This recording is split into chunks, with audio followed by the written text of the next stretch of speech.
So when we first got into 2.8, we were surprised to learn that pressing Q was quick favorites. But quick favorites was interesting in its own because you could go under something like object, you could right click something and add it to quick favorites, like you could add shade smooth.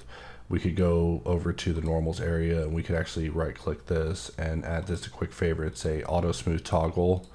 You know, we could probably right click this and add it to quick favorites, but we can't, so we'll just set that to 60. But basically, in a nutshell, we now have quick favorites of shading smooth and jumping this to auto smooth, which will give us some pretty good shading. You know, if we were just vanilla blendering it, right, we could just get in here and go under face and choose boolean to perform a boolean, and then grab these and bevel them, and we have a pretty good looking result visibly on the screen at this time. We can get in here and actually lower auto smooth manually through this panel.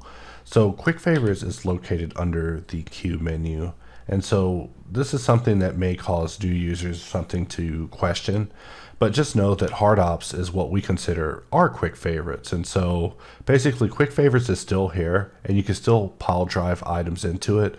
However, I use quick favorites a little bit differently than most, where I actually put quick favorites in and use them for a session, and then use different quick favorites for a different session instead of continuing on with them in the next session. So sometimes my quick favorites will change, sometimes I won't use them at all, but just know that we still do support quick favorites and we believe that it's a fantastic idea, and we're honored to be sharing Q with such greatness.